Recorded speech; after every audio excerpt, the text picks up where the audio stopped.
acompaña el profesor del CIDEM, Samuel Schmidt. Gracias.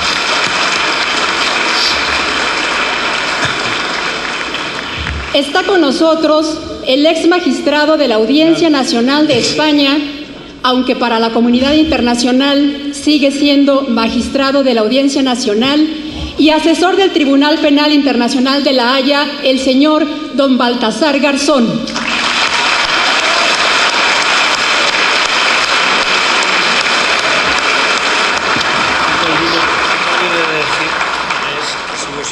Y el anfitrión de este acontecimiento, el director general del CIDEM, Jesús Manuel Araiza.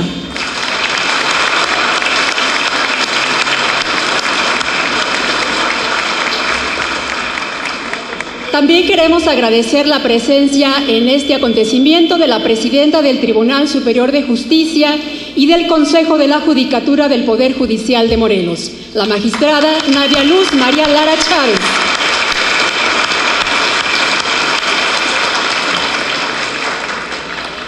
Quisiera comentar al público asistente que se les será entregada una tarjeta con el fin de que puedan formular por escrito alguna pregunta a los expositores y establecer un diálogo con ellos. Las preguntas que ustedes realicen se leerán al final de las conferencias. Se les pide atentamente que en el caso de tener alguna pregunta, la redacten y la hagan llegar a las edecanes durante el desarrollo de las conferencias para aportar mayor dinamismo al programa de esta tarde. También les solicitamos apagar, por favor, sus celulares y dispositivos electrónicos. A continuación, solicito que el director general del CIDEM, Jesús Manuel Araiza, nos brinde su mensaje de bienvenida para dar inicio con la exposición de los ponentes.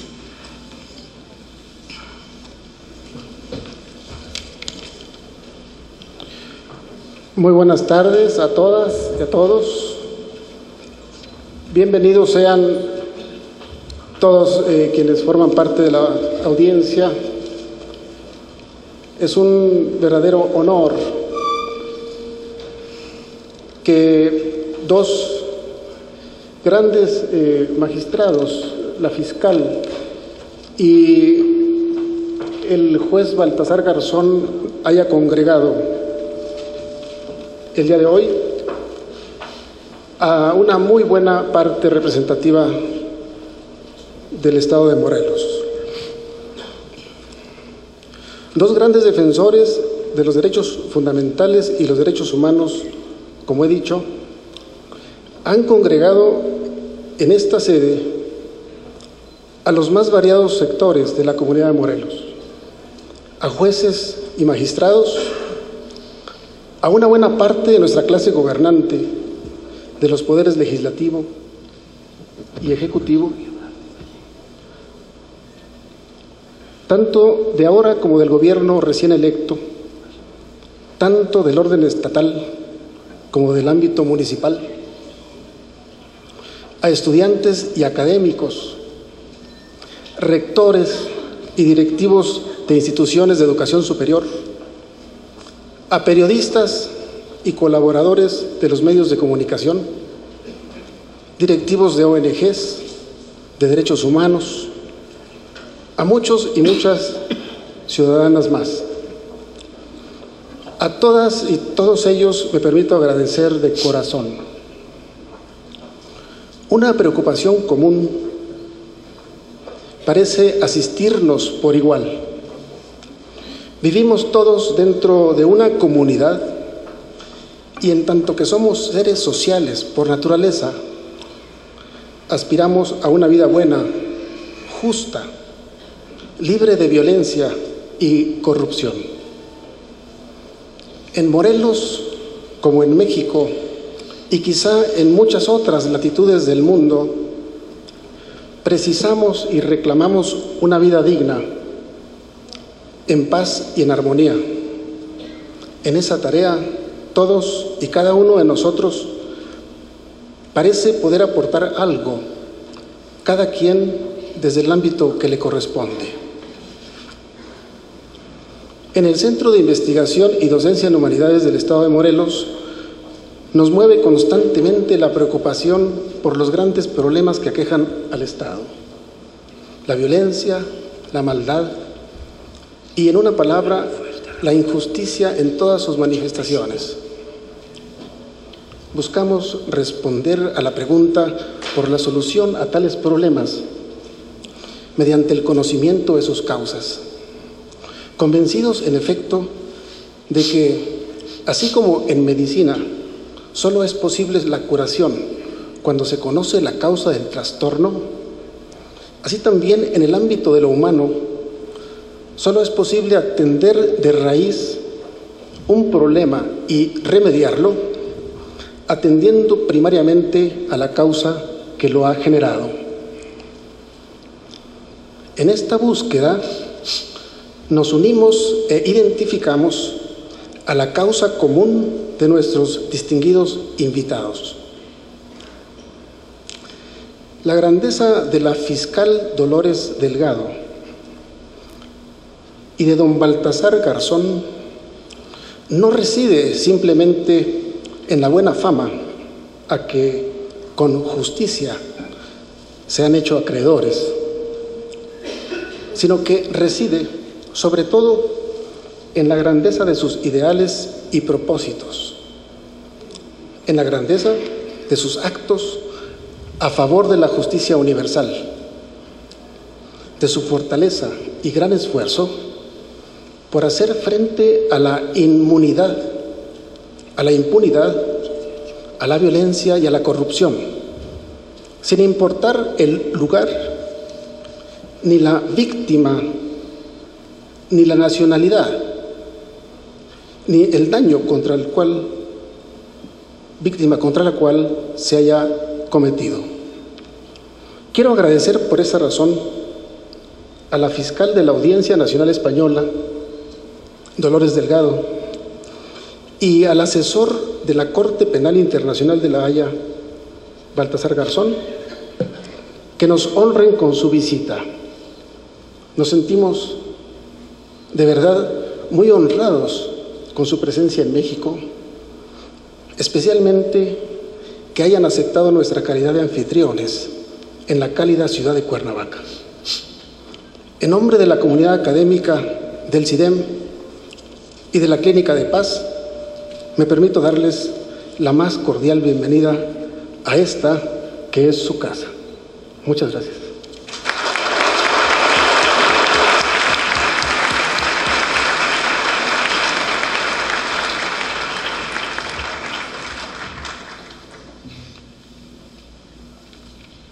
A continuación, solicito que el profesor Samuel Schmidt haga la presentación de la primera conferencia de esta tarde.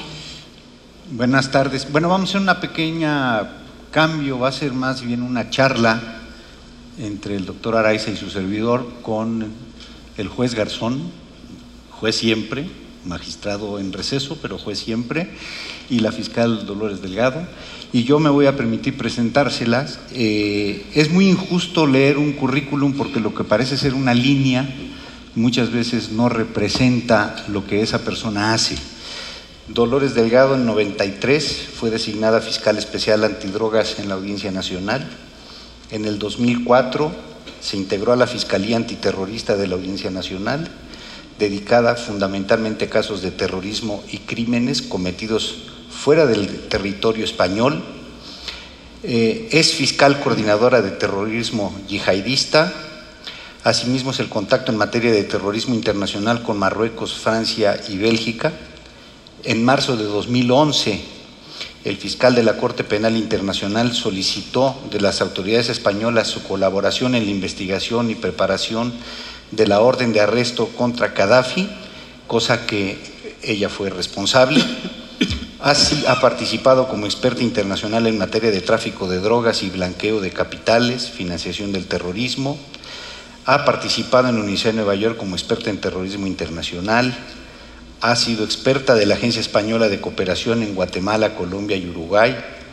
Y fue encargada, este es un caso que sonó mucho en México, pero la encargada de que hayan detenido a Ricardo Cavallo antes de que hiciera de las suyas en este país, y que permitió, en una colaboración muy importante entre ella y Baltasar Garzón, para abrir un poco ese ahorcamiento, si se pudiera decir, en el cual los militares habían dejado sumidos a los argentinos. Suena muy rápido. El último dato que yo quisiera decir, porque prefiero que los escuchemos a ellos y no a mí, es que Dolores Delgado trabajó como fiscal con el magistrado Baltasar Garzón durante 18 años. Es una larguísima historia de colaboración y de una lucha muy decidida y muy valiente en contra de los grandes males de nuestra época, que son el crimen organizado y el terrorismo. Lola, bienvenida una vez más a México.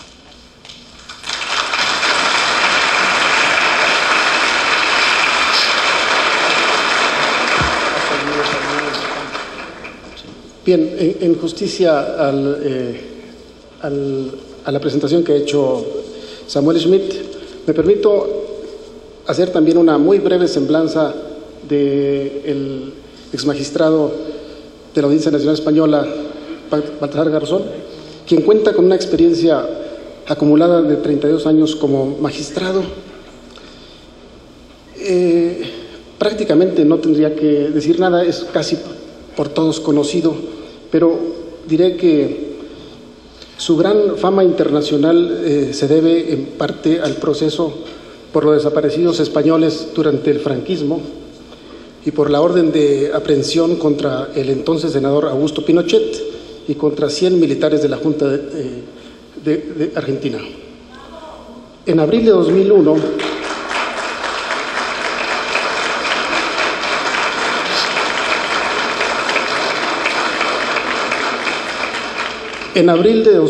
solicitó al Consejo de Europa desaforar al entonces primer ministro de Italia, Silvio Berlusconi. En diciembre de 2001 puso en marcha una investigación de las cuentas en el extranjero del segundo banco más grande de España, Bilbao, BBVA, por supuestos delitos de lavado de dinero. En enero de 2003, el magistrado criticó acremente al gobierno de los Estados Unidos de Norteamérica por la detención de sospechosos de Al-Qaeda en la bahía de Guantánamo, Cuba. Y como sabemos todos, en 2012 se vuelve el defensor de Julian Assange, creador del sitio web Wikileaks. Resta solamente añadir que desde que se dio la suspensión por sus investigaciones sobre los crímenes franquistas, ha trabajado como asesor de la Corte Penal Internacional de La Haya, es asesor también de la Misión de Apoyo al Proceso de Paz en Colombia y miembro del Comité de Prevención contra la Tortura en Europa. Se ha también desempeñado entonces como asesor del fiscal general de la Nación en Colombia y está al frente de la Veeduría Internacional sobre la Función Judicial en Ecuador. Y finalmente es fundador de la Fundación Nacional Baltasar Garzón. Bienvenido.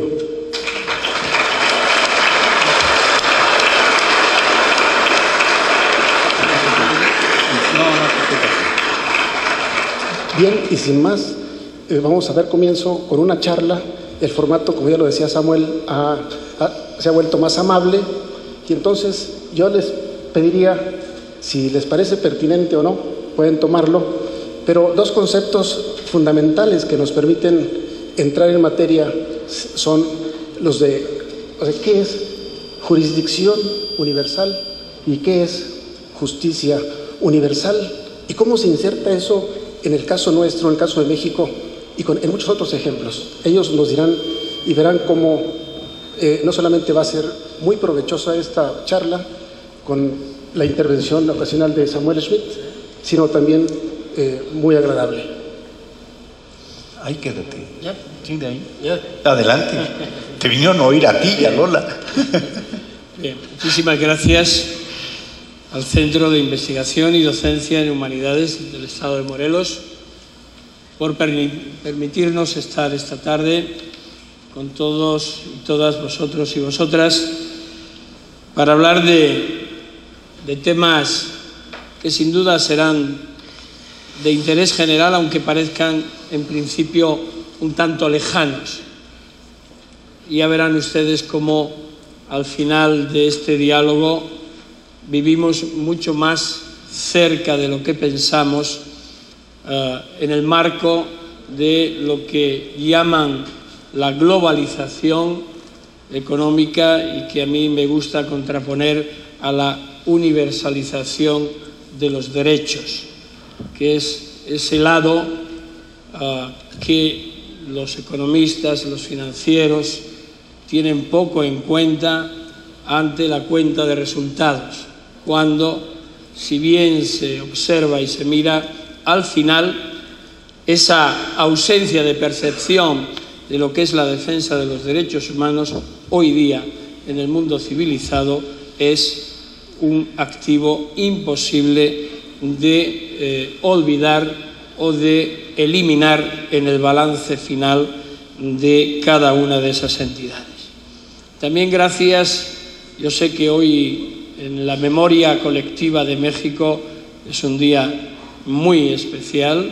En el año 1985, tal día como hoy, tuvo lugar el terremoto de consecuencias terribles para este gran país y es buen día para hablar de estos temas. En España, y enlazo un poco con lo que tenemos que hablar, ayer por la tarde murió uno de los líderes más carismáticos de la política española desde la guerra civil hasta el día de ayer. Santiago Carrillo fue secretario general del Partido Comunista de España, fue el precursor de lo que se denominó el eurocomunismo y después de otras iniciativas desde la segunda fila de la política, siempre pensando en la izquierda y cómo entronizar esa izquierda moderna. Estamos hablando de un hombre de 98 años, es un joven de 98 años que ayer dejó de estar entre nosotros, pero a veces sus pensamientos y sus planteamientos van mucho más allá que esos jóvenes políticos de 40 y tantos. De modo que es un buen día también para tenerlo en cuenta y presente, por lo que, sin lugar a dudas, va a salir a lo largo de nuestra charla, de nuestra conversación, cómo son los crímenes franquistas, la acusación que se planteó en España por parte de las víctimas para investigar con base al principio de jurisdicción universal precisamente los crímenes de la dictadura. Hace breves momentos antes de entrar en esta sala, una periodista me preguntaba una pregunta que me ha dado mi exposición con ella. Me ha preguntado qué le impulsa después de todo lo que ha pasado para continuar en esta lucha, en este combate. Y yo le he contestado sin dudarlo que la esperanza de conseguir cambiar las cosas y sobre todo porque como juez y como persona nunca me podría perdonar la indiferencia o dejar de hacer aquello que pueda en defensa de las víctimas. Y no es una respuesta acomodaticia, no es un lugar común, es la esencia, jurisdicción universal o como justicia universal.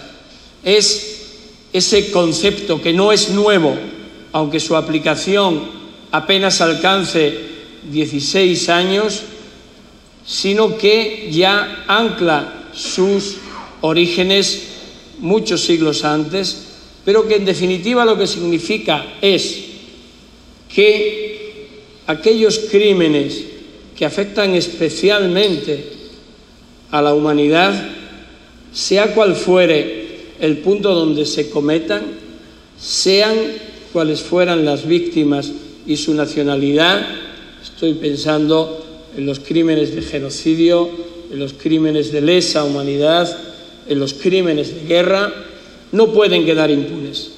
Y no pueden quedar impunes por las falencias de un sistema judicial de un país cualquiera, o porque los gobernantes de turno impongan o decidan la impunidad, o las amnistías, o la autoamnistía, o porque el sistema judicial rehúse investigar.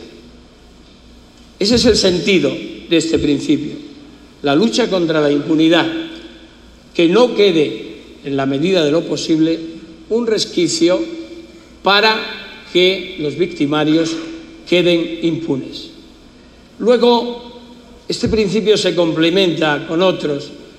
Probablemente todos y todas habéis oído hablar de la Corte Penal Internacional, incluso en México en los últimos tiempos con más profusión que anteriormente, porque de todos y todas es conocida la iniciativa de múltiples, de miles de ciudadanos que han planteado una denuncia contra el presidente de la República en la Fiscalía de la Corte Penal Internacional. Es decir, es un hecho que afecta directamente a los ciudadanos de un país como México, que vive una situación de violencia organizada como consecuencia de la confrontación entre organizaciones, pero también de la confrontación desde el Estado frente al crimen organizado, de un alcance muy elevado, que tampoco es único ni exclusivo de México. Como veremos, ha sido y ha estado presente en otros países y se ha superado, pero tratando de acercar el tema que nos convoca, vemos cómo no está tan lejano. Como no está tan lejano cuando la Corte Interamericana de Derechos Humanos, en el caso Radilla, condena a México, o en el caso de Campo Algodonero, también condena a México porque no hizo todo lo que debía y tenía que investigar crímenes de desaparición forzada de personas, partiendo de la base de que son crímenes permanentes que no prescriben y que no cabe alegar la irretroactividad, es decir, la vuelta hacia atrás, que para crímenes ordinarios o comunes existe. Bien, pues estos principios son los que entran en juego en lo que se conoce como la jurisdicción universal. Y con base a ellos, al juego de los mismos, en un momento determinado, los jueces de diferentes países, iniciativa de la que, como bien decía Samuel en la presentación que nos hacían Jesús y él, México también estuvo presente. México fue el primer país en el mundo que cumplió estrictamente el principio de jurisdicción universal al darle curso a la extradición que yo pedí como juez de la Audiencia Nacional contra Ricardo Miguel Cavallo, refugiado oculto aquí y al frente de un negocio de vehículos, y que cuando estaba en Cancún marchándose para Argentina fue detenido por la PGR. Luego, si queréis, os cuento alguna anécdota curiosa ya que estamos entre amigos y amigas, de esa detención y de lo inverosímil que a veces puede resultar el ejercicio del derecho. No creáis que es fácil y que todo se hace detrás de una mesa y con un ordenador o un lápiz. Es bastante más complejo. Cuéntala de una vez. Pero yo aquí lo dejo para... Era una introducción genérica para que Dolores continúe, no sin antes decir que vais a ver bastantes convergencias entre la fiscal y el juez. No siempre sucede así. Más bien hay veces en que la confrontación es bastante fuerte e importante en el ámbito de la interpretación, no en el de la buena amistad. Digo esto porque hemos concurrido en muchas investigaciones del ámbito del terrorismo, del ámbito del crimen organizado, del narcotráfico, del lavado de activos, del terrorismo internacional, de la jurisdicción universal, y uno de los en los que coincidimos fue precisamente en el caso Argentina, en el que ella ejerció esto no lo ha dicho Samuel, pero lo digo yo, ejerció la acusación en el juicio oral, en el único caso que por genocidio y crímenes de lesa humanidad, tortura y terrorismo se siguió en España contra el militar Adolfo Stilingo, militar argentino que resultó condenado a 600 años la primera vez y en la Corte Suprema a 1048 años de cárcel. Y de momento sigue cumpliendo. No penséis que va a cumplir los 1000 años, pero tiene su explicación jurídica. Y también os quería dar un matiz para que veáis que lo que estamos hablando no está para nada alejado de Cuernavaca ni de Morelos. También bajo el principio de jurisdicción universal caen delitos como el narcotráfico organizado. ¿Verdad que eso ya nos suena mucho más cerca? La trata de seres humanos también. La corrupción de menores, la prostitución organizada, la piratería, la falsificación de moneda. Es decir, son crímenes internacionales en los que los estados decidieron que había un interés común, unos por razones económicas, otros por razones humanitarias, etcétera, en que tenía que estrecharse el margen de impunidad. Y esa es la explicación de la existencia del principio de jurisdicción universal, que se compenetra, como ahora sin lugar a dudas va a decir Lola, con los principios de justicia penal internacional que también nos afectan próximamente. No hace falta que me aplaudan. Aplaudimos al final. Buenas tardes a... No sé. ¿Sí? Si no, tomes el micrófono, el que tienes ahí. Este mejor. Sí. Sí, este sí. Buenas tardes, es un verdadero placer estar aquí. Es impresionante la cantidad de asistentes y decirles que si hay un exponente mundial en materia de justicia universal y en el ejercicio de la jurisdicción universal, es el juez Baltasar Garzón. Y digo juez porque sigue siendo juez. A él lo que le han condenado es a no poder ejercer la judicatura, pero no le han privado de su condición de juez, magistrado, juez de España. Por lo tanto, el juez Garzón es el mayor exponente internacional en el ejercicio de la jurisdicción universal.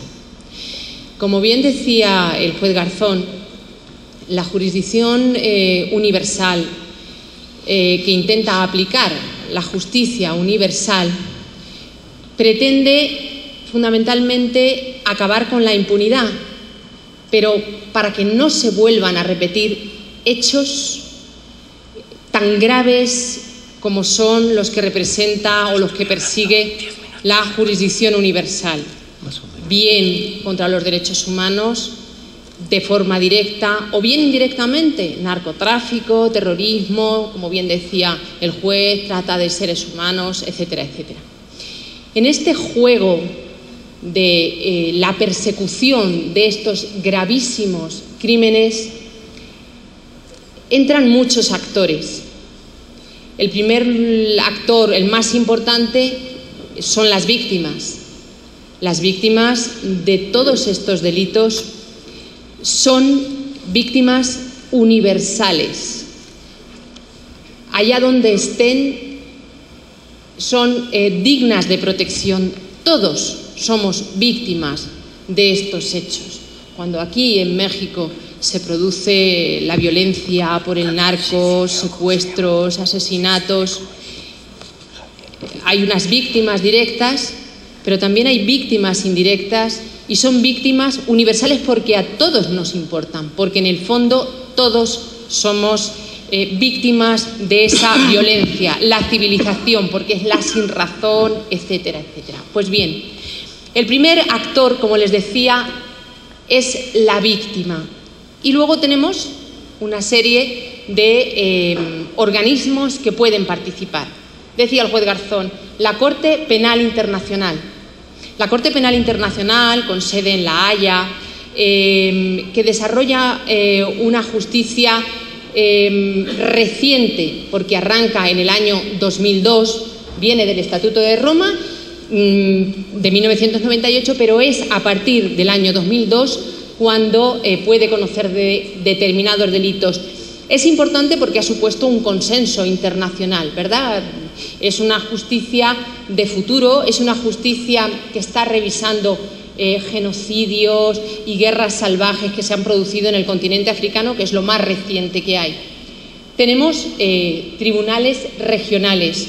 Les puedo decir, en Europa, el Tribunal Europeo de Derechos Humanos, y aquí en Latinoamérica, la Corte Interamericana de Derechos Humanos, con una calidad extraordinaria en sus resoluciones.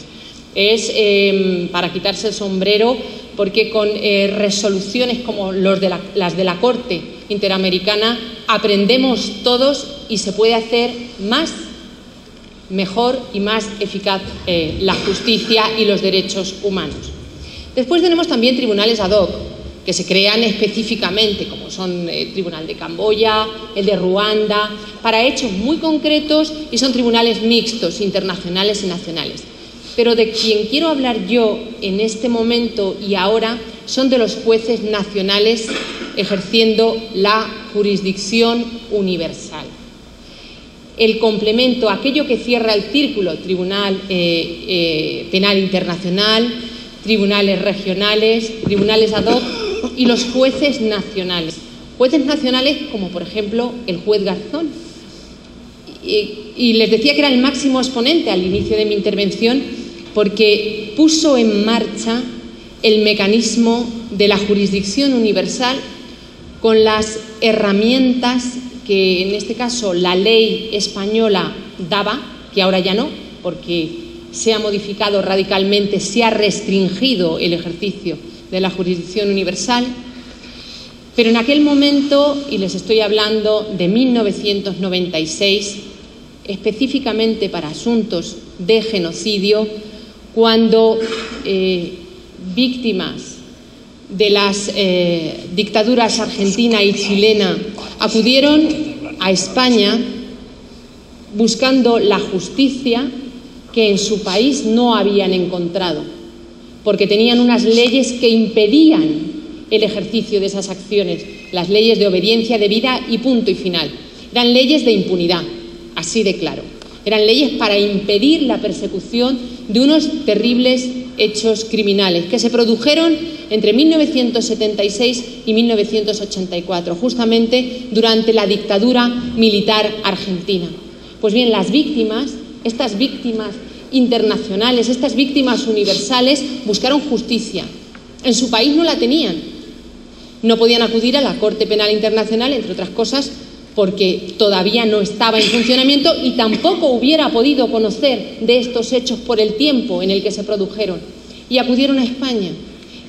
Y allí, el azar, quién sabe, o el destino, o no sé, o algo hizo que fuera el Juzgado Central de Instrucción número 5 de la Audiencia Nacional quien conociese de estos hechos. Y a su frente estaba el juez Garzón. Y en 1996, contra viento y marea, contra críticas muy duras, les aseguro que durísimas, desde posiciones políticas que decían España no puede inmiscuirse en la historia de otros países, como es Argentina. Argentina es un país hermano que ha tenido sus problemas y Argentina tendrá que resolverlos, que va a venir España a darles explicaciones y a buscar resoluciones de lo que allí aconteció. Vamos a tener problemas diplomáticos, se decían también. Vamos a tener problemas económicos con Argentina. Se le pusieron al juez Garzón y a su procedimiento muchísimos obstáculos. Recursos, hubo críticas mediáticas, hubo denuncias en el Consejo General del Poder Judicial. Gracias a las víctimas y gracias al empeño de un juez que creía en la defensa de los derechos humanos, sea cual fuere el lugar donde se hayan cometido estos crímenes y sea cual fuere la nacionalidad de las víctimas, sacó adelante el procedimiento. Se escucharon cientos de testimonios, se investigaron los hechos, se contextualizaron, se determinó qué ocurrió, qué aconteció en Argentina en aquella terrible dictadura que padecieron. Hechos después, evidentemente, después del Holocausto y de los juicios de Nuremberg, los segundos más graves que se podían haber producido en una nación civilizada. Y el juez Garzón concluyó aquella investigación y las víctimas obtuvieron una respuesta a través de una justicia transparente, a través de un juicio oral, en el que yo tuve la modesta participación de ser la fiscal que lo desarrolló, que ejerció la acusación junto a las acusaciones particulares y populares. Escuchamos y fue emocionante, porque en Argentina escuchamos muchos testimonios, en España y por videoconferencia con Argentina. Y en Argentina se constituyó un tribunal, realizábamos el juicio en sesiones de tarde para la coincidencia horaria, y fue una hermandad que ya no era una hermandad latina y de idiomas, no, fue una hermandad en la creencia de unos valores, de unos principios, en la defensa de los derechos humanos, en la persecución de la injusticia. Escuchamos testimonios de aquellas personas que fueron secuestradas y el único delito que habían cometido era ser disidentes políticos o poder tener posiciones contrarias a lo que pretendía la junta militar, la dictadura militar. Fueron secuestradas de forma organizada, sistemática, desde las estructuras del poder. Los llevaban a centros clandestinos de detención. En estos centros clandestinos de detención, como era la Escuela Mecánica de la Armada, donde prestaba sus servicios Estilingo y Cavallo, Sérpico, y luego comentamos un poco la importancia que tuvo este reconocimiento de México de la jurisdicción universal. En la Escuela Mecánica de la Armada, a la gente secuestrada la introducían en unos sótanos, les retiraban la identidad, les asignaban un número. Este número era el que les seguía durante todo el tiempo que estaban allí, y lo primero que hacían era torturarles. Torturas salvajes en las que Cavallo participó de forma activa. Nos contó una testigo que era tal la espiral de locura de los torturadores, de los victimarios y específicamente de Cavallo, que en algún momento de las torturas salía dando gritos porque necesitaba una Coca-Cola, porque estaba muy nervioso y tenía que refrescarse de practicar la picana eléctrica, de utilizar, técnicas que no vamos a entrar en ellas, pero realmente salvajes. El 90% de las personas que fueron secuestradas, torturadas, trasladadas allí, desaparecieron porque fueron asesinadas. Y en concreto, Estilingo, cuando estamos hablando de que fue condenado a 1048 años de prisión, fue porque participó aparte de secuestros y de torturas, en 2 vuelos de la muerte y arrojaron personas al mar.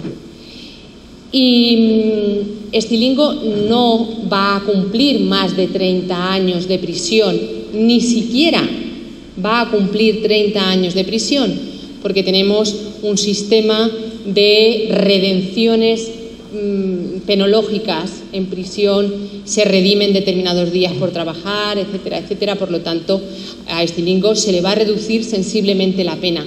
Pero hay veces que nos preguntan por qué ese afán de decir 1048 años. Yo me empeñé mucho porque cada víctima tiene derecho a su parte, a su cuota parte de pena, de saber que por su familiar, de que por su hermano, por su marido, por su hijo, hay alguien que va a pagar una parte de años, aunque sepamos que materialmente no va a ocurrir, pero sí simbólicamente. Y esto se percibió en este juicio oral, y esto fue posible, ese conocimiento de la verdad, esta memoria histórica necesaria también para las víctimas, gracias a la actuación del juez Garzón. Y en el tema de la memoria, ¿me dejas decir? En el tema de la memoria histórica en España, cuando otra vez el azar, otra vez el destino. Eso es una canción de Serrat. Sí. Fue por azar. Fue por azar. El azar puso en el Juzgado Central de Instrucción número 5 la denuncia de muchas víctimas de la dictadura franquista que buscaban a sus familiares desaparecidos y que los siguen buscando, que querían encontrar a sus desaparecidos, a sus muertos, saber en la medida de lo posible. Se le acusó por iniciar esa investigación y pasó por un juicio oral, el mismo que había pasado Estilingo unos años antes como victimario. Y esto ha sucedido hace apenas un año. Y